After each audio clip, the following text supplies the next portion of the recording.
Nəfsim mənə qalib gəldi, şeytan mənə güz gəldi və mən bacarmadım, aciz qaldım, gücüm çatmadı. Allah o zaman nə edəcək? O zaman sorğu-sualı aparacaq elə mövzulara ki, o bizim üçün asan idi. Bizim üçün asan olan məsələlərə toxunacaq. Və soruşacaq ki, bunu da eləyə bilmədin, bu ki, asan idi. Yəni, qiyamət sorğu-sualında Allah bizə elə suallar verəcək ki, bizi susturacaq. Cavab tapa bilməyəcək. Yəni, filan şeylər mənim üçün çətin idi, başa düşdük. Bəs filan şeylər vardı ki, onlar da çətin idi, onlar ki, sənin üçün asan idi. Asan məsələləri soruşmaqla cavabsız qalacaq, cavab verə bilməyəcək. Bizi susturacağı mövzulardan biri zikirdir. Allahın qiyamət sorğu-sualında bizi susturacağı mövzulardan biri zikir mövzusudur. Yəni, sən heç nə bacarmadınsa, məni yad eləmək necə? Məni yada salmaq necə? Bu da mı çətin idi? Bunu da bacarmadın.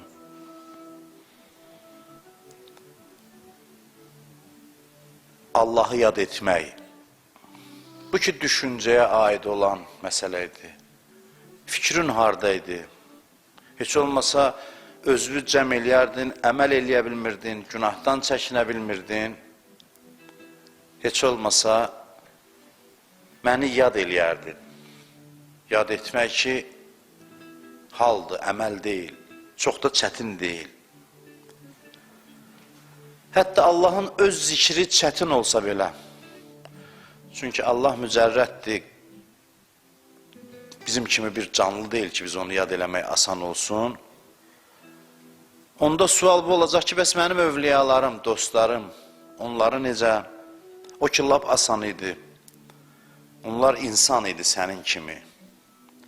Niyə onları yad eləmirdin? Quranda ayə var, fəzzəkəru ala Allah. Allahın neymətlərini yad edin. İmam Sadiq aleyhisselam buyurur ki, Ə'zəmu ni'amillah alə xəlqih və huvə vilayətuna. Buyurur ki, Allahın bəndələrinə, yaratdıqlarına ən böyük neyməti, ən əzəmətli neyməti bizim vilayətimizdir. Biz Əhl-i Beytin vilayətidir. Sual zikirlə bağlı olacaq. Və zikirlə bağlı soruşanda hamımızın başımız aşağı düşəcək. Hər bir şeyə cavab tapa biləriksə, niyə yad eləmədin sualına cavab tapmaq çətin olacaq? Niyə xatirindən keçirtmədin, niyə yad eləmədin, niyə Əhl-i Beyti düşünmədin? Buna cavab vermək çətin olacaq. Zikir belə bir mövzudur, zikir hər şeyi əhatə eləyir. Fikri də əhatə eləyir, xəyalı da əhatə eləyir. İnsan bir şeyə yad elədirsə, dilləri fikri, zikri onun yanındadır. İnsan bir şeyə yad elədirsə, onun haqqında çox düşünür, xəyalı o istiqamətə gedir, təvəssülə əhatə eləyir. Sən bir şey haqqında çox düşünürsənsə, tez get-gəl eləyirsən qapısına, tez-tez təvəssül eləyirsən. Roizə məclisi Məhərrəm ayında və qeyri vaxtlarda zikrin ən bariz nümunələrindən biridir. Ən təsirli zikir hansıdır? Ən təsirli zikir odur ki, bir şeyi yad edirsən, özünü yaddan çıxardırsan. Özvü və hacətlərvi. Zikrin nəhayəti budur ki, bir şeyi o qədər sevirsən ki, onun haqqında düşünəndə hər şeyi unudursan, özvü də, hacətlərvi də, dünyavı da, axirətvi də, fikrin məşğul olur onunla. Bu sevginin əlamətidir. Bunun üçün uzun yol gedilməlidir. Çətin bir şeydir ki, insan bir şeyi yad eləyə, sevədə aşıq ol o qədər ki, onun haqqında düşünəndə hər şey sıfırlana gözündə, hər şey yaddan çıxa, gözündən düşə. Bu çox çətindir. Çox çətindir. Amma bunu asanlaşdıran İmam Hüseynin məclisidir. İmam Hüseynin zikridir. İmam Hüseynin rozəsidir. Hətta biz Əhl-i Beytin qapısına gedib təvəssül eləyəndə də özümüzü unutmuruq. Hacətlərimizi istəyirik. Amma yeganə yer odur ki, müsibət zikr olunan vaxt, bəli, biz fənafillah məqamına çatırıq. Fənafillah bilirsiniz nədir? Fənafillah irfanda ən uca zirvədir. Yəni Allahda fəna olmaq, fani olmaq, itmək, Allahdan başqa heç nəyi görməmək, özüvi, hacətlərivi unutmaq. Buna çatmaq çox çətindirsə, İmam Hüseyin bu işin öhdəsindən gələ bilir. İnsana özünü unutturur. İnsan bir anın içində günahkar adam fənafillaha çatır, yeganə məclis İmam Hüseyin məclisidir. Başqa mümkün deyil bu. Günahkarın o həddə çatması mümkün deyil. Bu ancaq İmam Hüseyin məclisində. Mən Məhərrəm ayında deyirdim bunu. Ona görə Allah razı oldu ki, dostu tikə-tikə doğransın. Yoxsa Allah rahat bu işə razı olmur. Elə bir şey üçün tikə-tikə doğrandı ki, deməli dəyərdi. Bunun üçün fəda olmağa dəyərdi. Bunun uğrunda qurban getməyə dəyərdi. Deməli, nəsə önəmli məsələ idi. Düzdür, Məhərrəm ayı deyil, amma biz təkrar-təkrar bu mövzuya qayıdacağıq, qayıtmalıyıq. Asan məsələ deyildi, yer, göy lərziyə gəldi İmam Hüseyin şəhid olanda. Deyirlər, göyün mələkləri nalə elədilər. Nəsə bəşər tarixində fövqəladə bir hadisə baş verdi ki, bu qədər övliya bir yerdə tikə-tikə doğransın, bu bəşər tarixində olmamış bir hadisə idi. Və bunu rahat deyildi həzm eləmək. Göyün əhli bunu həzm eləyə bilmirdi. Göy əhli buna görə nalə çəkirdi və Allah onları başladı aram eləməyə, məclisdə, mələkləri aram eləməyə. Necə aram elədi? İmam Zamanın nurun göstərdi mələklərə. Dedi ki, bu gələcək, narahat olmayın, bu onun qisasını alacaq. Mələklər belə sakitləşdilər. O hansı məsələ idi ki, Allah o məsələyə görə o qədər övliyasını, imamını, hüccətini göndərdi qətligaha, razı oldu ki, o tikə-tikə doğransın. O hansı məsələ idi? Hansı mövzu idi? O zikir mövzusudur ki, biz onun haqqında danışırıq. Əgər bu vasitə ilə insanlar hər şeyi unudub Allahı yad edəcəklərsə, dəyər İmam Hüseynin şəhid olmağına.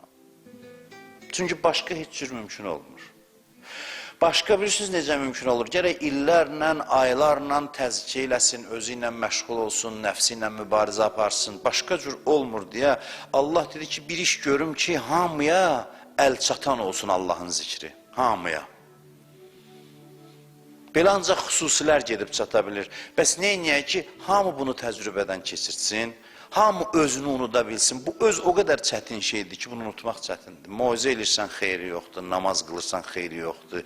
Nə qədər çalışırsan, yenə mən gəlir, mən. Bundan çıxardasan ki, tam qərq olsun zikrə, bunun üçün bir mühüm hadisə lazım idi.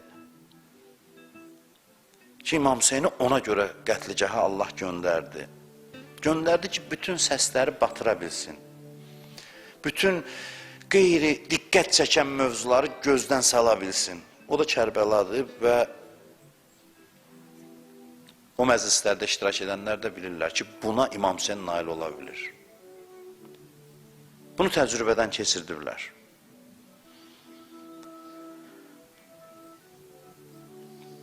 Və İmam Hüseynin zikri ilə insan necə aram olur? İmam Hüseyin təsəvvür edin, İmam Zaman olmasaydı, Kərbəla müsibət adamı öldürərdi. Təsəvvür edin, İmam Zaman zuhuru filan mövzusu yoxdur. Bir dəfə Kərbəla baş verib və Allah övliyaları qətlə yetirilib. Sən gedirsən, onlara əza saxlayırsan, qəlbivin nə aram eləyə bilərdi, heç nə. Ancaq insana ümid verəcək düşüncə zuhurdur. Bu zuhur düşüncəsi olmasaydı, dünyada yaşamaq mümkün olmazdı. Allahın qəti vədəsidir. Ona görə də bütün İmam Hüseyin ziyarətlərində İmam Zamana müraciət edirik. Aşura ziyarətini diqqətlə oxusaz görərsiniz ki, orada İmam Hüseyini ziyarət elədikdən sonra gəlir o kəsə ki, deyir, ilahi, o imamın yanında mənə döyüşməyi nəsib elə ki, onun qanını alacaq, qanının intiqamını alacaq.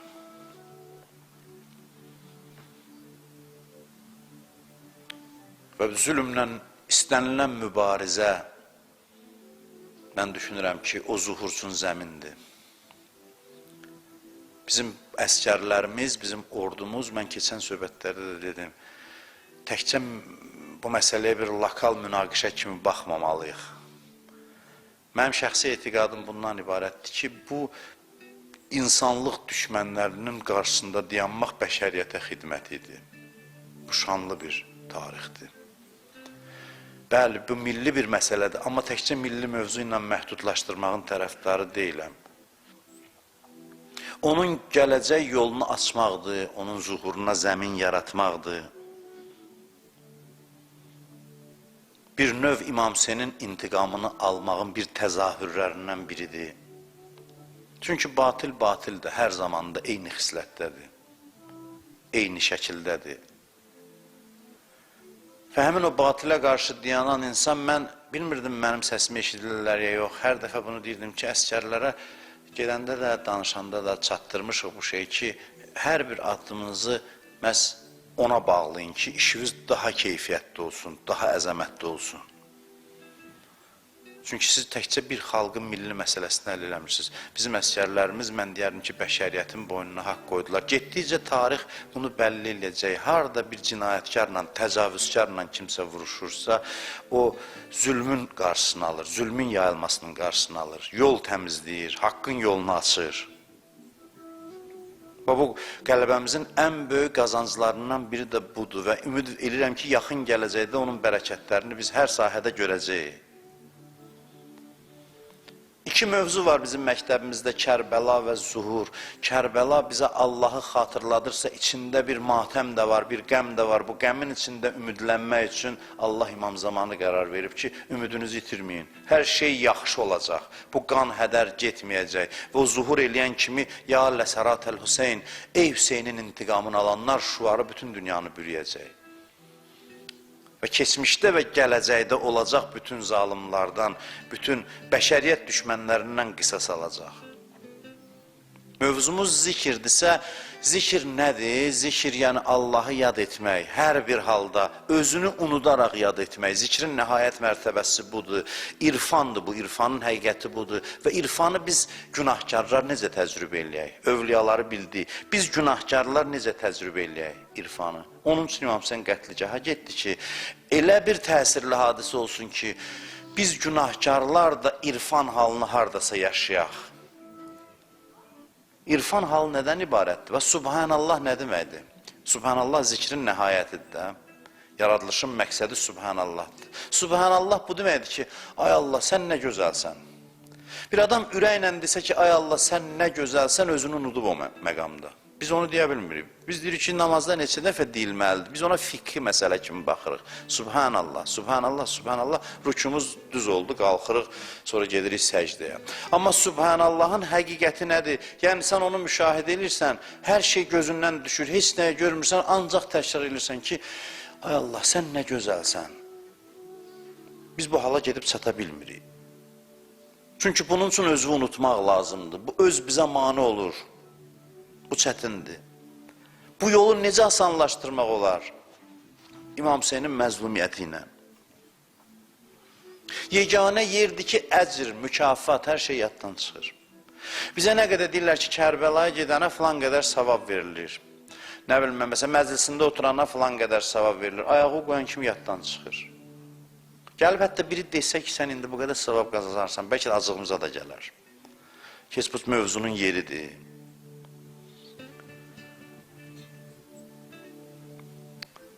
Əhl-i Beytin zikri Allah zikrini asanlaşdırır.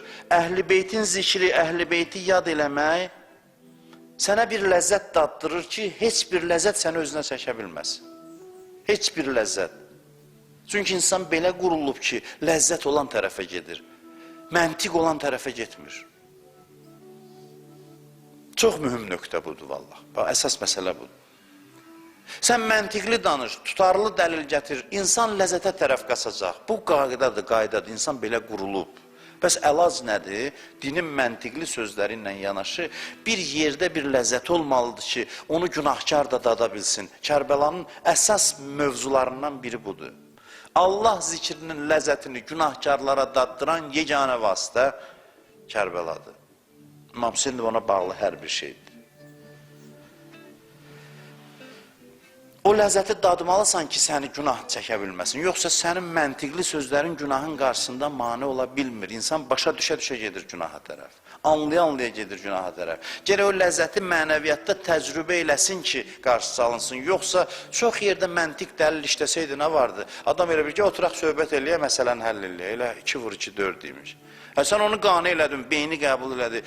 Ürək istəmir. Sözlə, məntiqlə, dəlillə iş düzəlmir. Gərək bir şey dadsın ki, həmin o pis ləzzət, mənfi ləzzət onu özünə çəkəndə desin, yox, bu bursu ləzzət də var. Bax, Əhl-i Beyt Allah bunun üçün qərar verib. Ki, bütün çətin təcrübə olunan şeyləri asanlaşdırır insan üçün. Ona görə deyirlər, həftəlik məclis keçirdin. Həftəni keçməsin. Bir həftə keçməsin ki, İmam Hüseyni yad edin. Çünki başqa yolu yoxdur. Evdə 5 nəfərlə, öz ailənlə belə olsun, 2 nəfər dostunla belə olsun, 3 nəfər dostunla belə olsun. Haradasa bir şey təşkil eləyin, xanım Zəhradan qalıb bu adət. Həzrət Zəhra hər həftə Həzrət Həmzənin qəbrinə gedərdi. Artıq getməyəndə bildilər də dura bilmir, xəstədir, yatağından dura bilmir. Qiyamətdə Allah hamını bundan susturacaq. Qiyamətdə biz elə bilirik ki, dil ötəcək, deyəcək ki, filan günahı niyə elədin, filan əməli niyə elədin, biz də cavab verəcək ki, Allah, bacarmadım da. Bəli, mən başa düşürəm, doğrudan da insan bəzi şeyi bacarmır. Allah da bunu hamıdan yaxşı başa düşür. Amma bacardığın şeyləri dərhal gətirəcək gözünün önünə ki, bəs bu necə? Bu necə verdiyi sualların içində İmam Hüseyin olacaq. Deyəcək, sən elə bir şey vermişdim ki, sən hər dəfə bura müraciət eləyə bilərdin. Bunu eləmədin sən. Cəhənnəm, cənnət inanırsınızsa bu məsələdə haşiyədir. Qığılcım yaratmaq üçündür. Cənnət, cəhənnəm təməl mövzu deyil dində. Bilirsiniz, insan yolu eşqlə getməlidir, icbarla yox, məcburiyyətlə yox, eşqlə. Adam bir yolu gərək eşqlə getsin. Bu din belədir ki, onu sevərək yolu getməlisən. Vəssalam. Bu sevgini yaratmaq üçün Əhl-i Beyt Allah qərar verib. Allah istəyir özümüz xoşluqla gələk, təzyiqlə gəlməyək. Ona görə bizə dərhal cəza vermir, dərhal mükafat vermir. O qədər gecikdirir ki, adamlar şəkk edir ki, Allah var ümumiyyətlə. Adamın özünün o qədər nazı ilə oynayır ki, deyirsən ki, axı sən nə qədər, hansı həddə qədər, özün məəttəl qalırsan, öz günahlarının cavabsızlığına. O qədər özünü hiss elətdirmir. Hər dəqiqədə müdaxilə eləsin sənə, onda görürsən ki, itirəcəkdin də müstəqilliyi.